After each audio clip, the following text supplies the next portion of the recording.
और बहुत बड़ी खबर इस वक्त मिल रही है। पीएम मोदी बीजेपी राष्ट्रीय पदाधिकारी बैठक का उद्घाटन आज करने वाले हैं। आज दोपहर 3 बजे से बैठक शुरू होगी, 2 दिन तक चलेगी बीजेपी राष्ट्रीय पदाधिकारी की बैठक, जिसमें संगठन से जुड़े सभी बड़े नेता, जितने भी बड़े नेता हैं, चाहे पदाधिकारी हो, सभी राज्यों के जो अध्यक्ष हैं, महामंत्री हैं, सभी बैठक में मौजूद रहने वाले हैं। और कारण 2024 के लोकसभा चुनाव और जो लक्ष्य बीजेपी ने सेट किया है 400 पार। और इस वक्त की बड़ी खबर आपको बताएं, राष्ट्रीय पदाधिकारियों की अहम बैठक आज होने वाली है। दोपहर 3 बजे प्रधानमंत्री नरेंद्र मोदी खुद यहां पर पहुंचेंगे। इस बैठक का उद्घाटन वो करने वाले हैं। 2024 लोकसभा चुनावों के मद्देनजर ये बैठक की जा रही है। आगे की रणनीति इसमें बनाई जाएगी और तमाम पदाधिकारी तो इसमें पहुंचेंगे, लेकिन प्रधानमंत्री नरेंद्र मोदी खुद पहुंचकर इसका उद्घाटन करने वाले हैं। 3 राज्यों में बड़ी जीत मिली, जिससे आत्मविश्वास हाई है बीजेपी का, लेकिन अति आत्मविश्वास नहीं है। और आप देख सकते हैं किस तरीके से अभी भी बीजेपी मंथन कर रही है। यतेंद्र हमारे साथ, हमारे सहयोगी लाइव जुड़ रहे हैं। यतेंद्र, बड़ी बैठक है ये, क्योंकि 2024 का जो लक्ष्य 400 पार रखा है, प्रधानमंत्री नरेंद्र मोदी शिरकत करेंगे।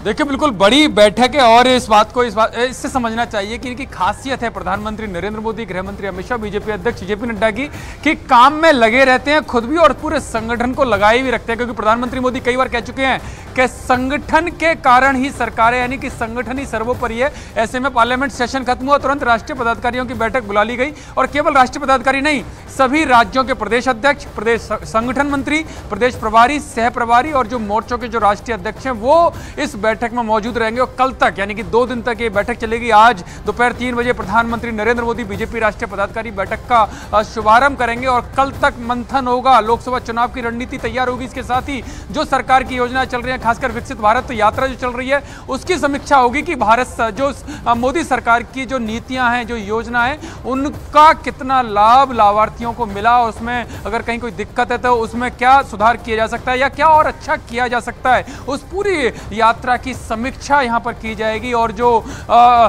लोकसभा चुनाव की जो रणनीति है उसका रोड मैप तैयार होगा, मंथन होगा 2 दिन तक लगातार। सारे प्रदेश अध्यक्ष, सारे राष्ट्रीय पदाधिकारी, संगठन मंत्री उसकी नब्ज टटोलेंगे और उस जो मंथन से निकलेगा उसके बाद उस पर आगे बीजेपी रणनीति तैयार करेगी। ठीक है, तो अब समय भी बहुत कम बचा रह गया। यतेंद्र, 12:15 तो हो ही रहा है, 3 बजे से बैठक शुरू होनी है, लेकिन एक और अहम खबर मिल रही है। केंद्रीय मंत्री प्रहलाद जोशी का विपक्ष के ऊपर करारा हमला दिखाई दिया। वो ये कह रहे हैं कि हम सांसदों को सस्पेंड नहीं करना चाहते थे। आगे कहते हैं कि विपक्षी सांसदों ने खुद सस्पेंड करने के लिए कहा। बड़ी बात है ये, जो हमारे सहयोगी भी लगातार कहते रहे थे कि उनकी ओर से कहा गया हमें सस्पेंड कर दीजिए। विपक्ष प्रजातंत्र का पाठ न पढ़ाए कम से कम। तो बड़ी खबर इस वक्त की प्रहलाद जोशी की तरफ से। अब ये जो इंडी गठबंधन बैठ करके प्रदर्शन करता हुआ दिखाई दे रहा है, उसके ऊपर भी ये बड़ा बयान वो कह रहे हैं। ये जो सस्पेंड होने के ऊपर पूरा विपक्ष का घटनाक्रम चल रहा है, हम तो इन्हें सस्पेंड करना ही नहीं चाहते थे, बल्कि विपक्षी गठबंधन और विपक्ष के तमाम नेताओं ने खुद ये कहा था कि हमें सस्पेंड कर दो। और इसीलिए लोकतंत्र का पाठ विपक्ष न